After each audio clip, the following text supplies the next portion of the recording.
उसमें बंद पड़े ब्रश और कलर्स को देखकर रोने लगती है।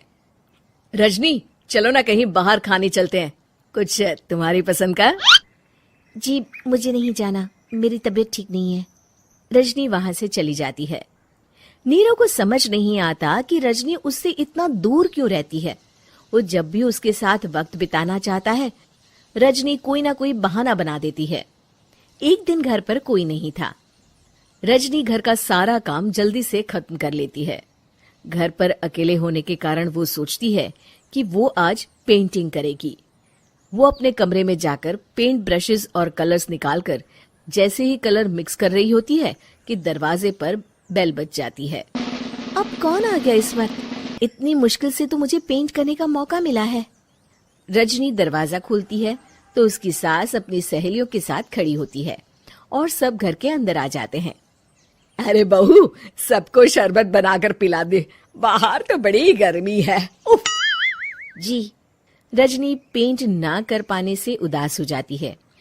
उसे गुस्सा भी आ रहा होता है कि उसने इस शादी के लिए हाँ क्यों कह दी। वो रसोई में जा रही होती है कि उसकी सास उसे रोकती है। बहू, सबके खाने का भी इंतजाम कर लेना, आज का लंच तो ये सब यहीं करेगी। हाँ। रजनी बिना कुछ कहे रसोई में चली जाती है। सबके लिए खाना बनाती है। सब खाना खाते हैं और रजनी घड़ी देखती है कि ये सब कब जाएंगे ताकि वो अपनी पेंटिंग कर सके। जब शाम होती है तब सब चले जाते हैं अपने घर। अरे बहू, सब तेरे खाने की तो बहुत तारीफ कर रहे थे, सबको बहुत अच्छा लगा खाना। आपको मुझे सुबह बताना चाहिए था ना कि आपकी सहेलियां आ रही हैं। पता भी है कितना वक्त लगा सारा खाना बनाने में। अरे बहू, तू ऐसे कैसे बात कर रही है मुझसे? तो और कैसे बात करूं? मैं इस घर की कोई नौकरानी नहीं हूं कि इतना काम करूंगी। रजनी अपने कमरे में जाकर दरवाजा बंद कर लेती है। शाम को जब नीरव आता है तो उसकी माँ उसे पूरी घटना के बारे में बताती है। क्या रजनी ने आपसे इस तरह बात की माँ?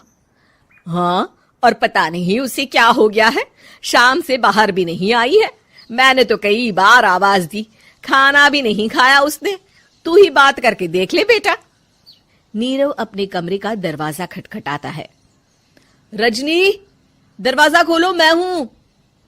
रजनी दरवाजा खोलती है और फिर वापस जाकर अपने बिस्तर पर लेट जाती है। रजनी, माँ से बात करने का ये क्या तरीका है? मैंने कोई गलत बात नहीं की है। अरे तुम क्यों ऐसे बर्ताव कर रही हो सबके साथ? क्या तुम इस शादी से खुश नहीं हो? रजनी कुछ नहीं बोलती। अरे बताओ मुझे रजनी, क्या ये शादी तुम्हारी मर्जी के खिलाफ हुई है? हाँ, मैं ये शादी कभी नहीं करना चाहती थी। तुमसे क्या, मैं किसी से भी शादी नहीं करना चाहती थी। रजनी रोने लगती है। चुप हो जाओ रजनी, बताओ मुझे तुम क्यों नहीं करना चाहती थी शादी? रजनी बेड के नीचे से अपने पेंटिंग्स, कलर्स, ब्रश, पेपर्स निकालती है। इतने में उसकी सास भी कमरे में आ जाती है। ये देख रहे हो, ये थे मेरे सपने। मैं पेंटर बनना चाहती थी, पर माँ पापा ने कभी सपोर्ट नहीं किया और मेरी शादी करवा दी। मेरे सारे सपने टूट गए। हर वक्त बस गुस्सा आता रहता है मुझे। मैं जानती हूँ कि आप लोगों की इसमें कोई गलती नहीं है, पर मैं क्या करूँ, मुझे समझ में नहीं आता।